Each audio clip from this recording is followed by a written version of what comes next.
Hello, I'm Bruce Zimmerman, and this is the Open Line Garden Show podcast for this week.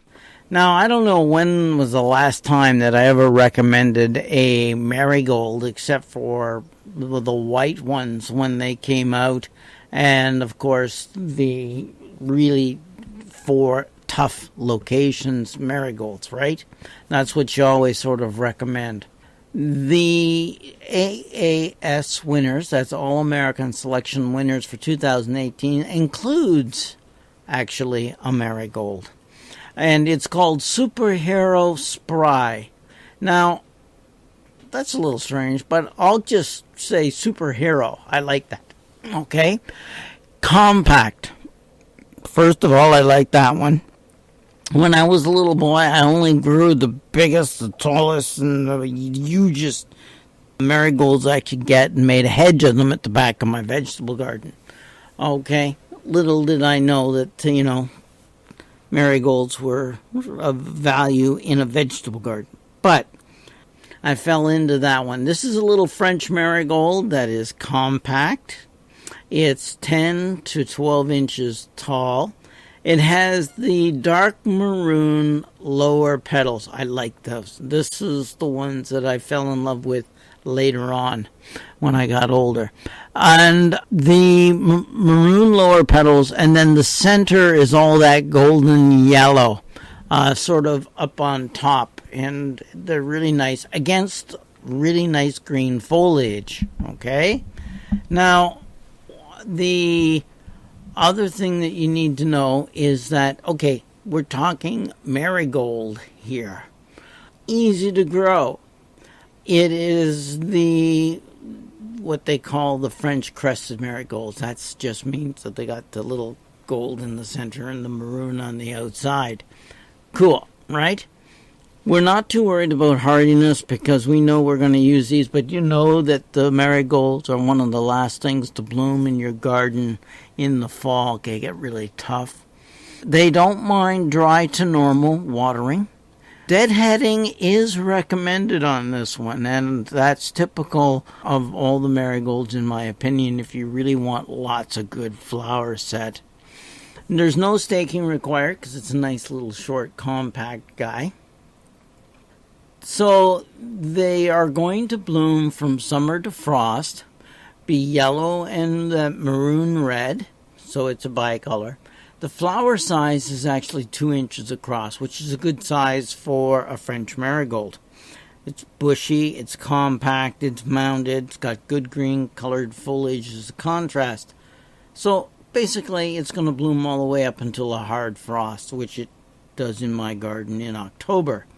It goes into containers. It is pollinator friendly. It'll tolerate the heat. Spacing in the garden, if you're going to space them out, is 10 to 12 inches.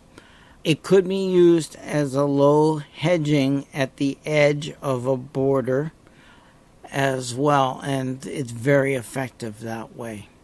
So it's easy, right? The marigolds love the full sun, and of course they go out until after the danger of frost is past because they got to get toughened up. Water regularly to get them established, and then they go into their more drought tolerant conditions once they're established, and they should not be allowed to wilt, which of course we should say about all plants. Fertilize with a well-balanced fertilizer every other week, and deadhead to encourage the blooming. I like this type of marigold. I think you'll find that it's bright, it's colorful, it's attractive. The color holds up through the summer and the sun, and of course it's going to be fairly easy. It's also good as a plant for children to grow. And that's another actually lovely benefit as well. The next one is an interesting one in the fact that it is a vegetable and it's pak choi. Now, pak choi is Chinese cabbage, okay? Some people call this bok choy, which is Chinese, okay? The pak choi is an Asian delight. That's the variety. It's a vegetable. Not everybody likes this one. It is actually, in my opinion, quite attractive. Even though I don't really like this one to eat, it might be a nice one to sort of put into a garden as a contrast, and you can say you're mixing your flowers and your vegetables, and when you have to harvest, you have to harvest, and of course what you do is you give them away. Okay, it's just that the white, tender white ribs and the dark green foliage are an excellent contrast, and I think you're going to like this one. And yeah, I guess it's a good one. Okay, it's still an All-American Selections trial. It needs sun to partial shade. Watering is normal. You're growing a vegetable. It likes the cooler seasons, and it, of course, does not need staking at all. The foliage color is a dark green. The plant is very compact and upright.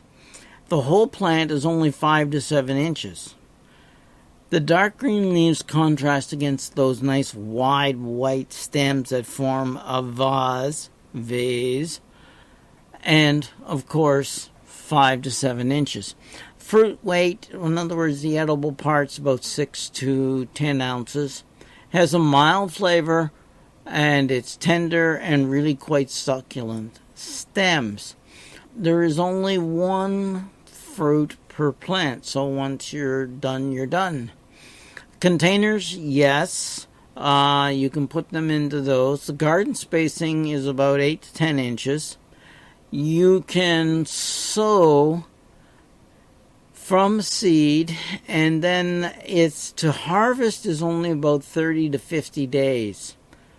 And that's pretty good. But when you do start them, the time to transplant, the first one is 25 to 40 days, and the plant spread is about 10 to 11 inches. It's an okay thing. It's slow to bolt, which is impressive. It looks great in home gardens and containers and landscapes, and even if you're not eating it, that's fine. It's going to tolerate heat, which means that, let's say you get a really hot days up in the 90s, etc. This plant is still going to be tender to eat, which with the slow bolting makes it really good. Okay, so you can try that, and let me know if you like pak choi Asian Delight. Now the next one is a pepper, and I'm big on peppers, not the really hot ones, but I think a lot of the peppers are cool in a garden mixed in with other flowers as well.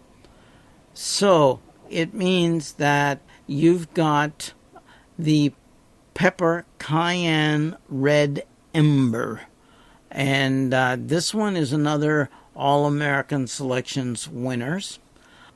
They like this one an awful lot. I mean, when judges get a little jaded and they come out and they say they really like this one, then go for it. It was bred by Johnny Select Seed, so it's American bred, which is always a good thing. And it's annual, loves full sun, normal watering because you're growing basically a vegetable, loves warm seasons because it is a pepper, and no staking is required on the plant, which makes it a little easier to grow.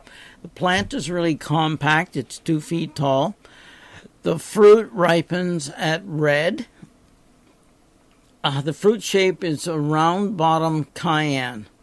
The fruit size is 4.5 inches long and 1 inch wide. It only weighs about half an ounce. And it's sweet and slightly spicy for a little bit of a cayenne flavor. You get about 25 to 50 fruit per plant. So that's pretty good. Containers, yes. Garden spacing is a foot to about 20 inches. Your sowing time, you need about 130 days to be red ripe, which is good. That's when you can get the most flavor. Transplant days from transplant to harvest, 75 days, and that's red. And of course, you want to put these plants at least a foot apart. They want these really in containers. They think they're gorgeous in a container. They've got the true cayenne taste, and the judges generally like the very pleasant, sweet, hot flavor of the cayenne pepper. So pretty neat, okay? And I think you're going to really like that one as well.